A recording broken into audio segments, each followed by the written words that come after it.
Les relations entre les êtres vivants et leur interaction avec leur milieu. À la découverte d'un milieu naturel. Activité 1. Diversité des milieux naturels. Introduction.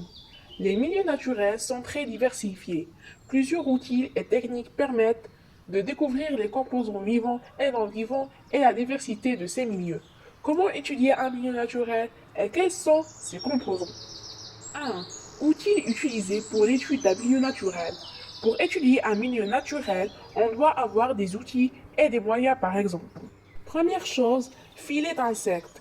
Deuxième chose, carte de la région de Tiflé. Troisième chose, des jumelles.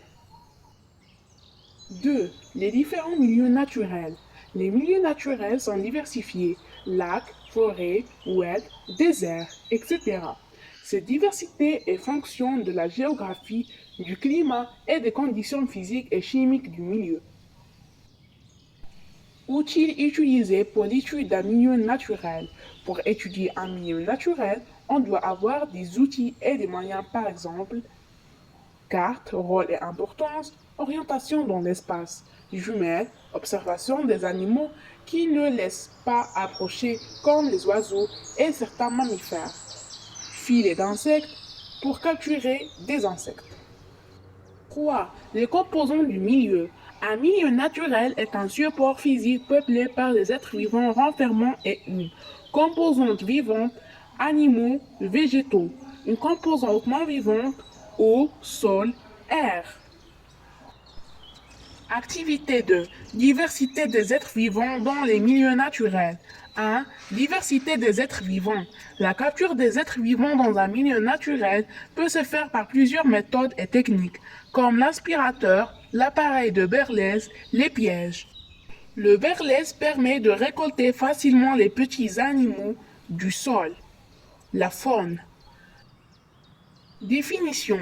La faune, c'est l'ensemble des animaux d'une région. La flore, ensemble des végétaux d'une région. Microfaune, c'est l'ensemble des animaux dont la taille est inférieure à 0,2 mm. Le plancton est l'ensemble des animaux et végétaux flottant passivement dans les milieux aquatiques.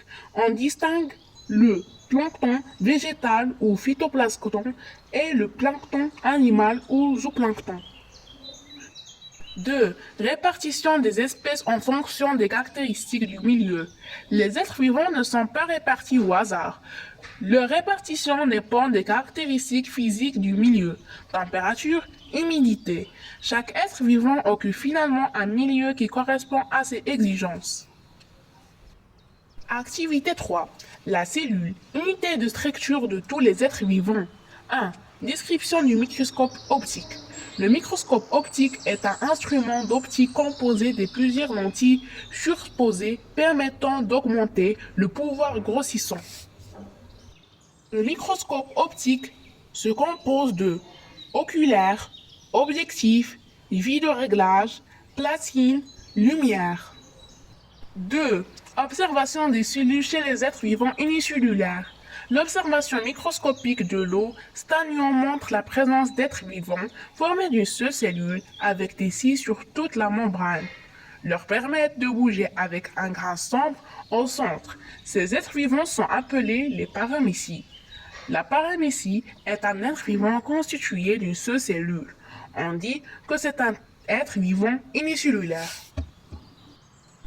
Observation microscopique de paramécie, schéma d'interprétation du paramécie. 3. Observation des cellules chez les êtres vivants unicellulaires. La structure de la cellule végétale. L'observation microscopique, l'épiderme d'oignon montre qu'il est constitué d'un grand nombre d'unités similaires de forme hexagonale, avec un grain sombre à la périphérie de la cellule.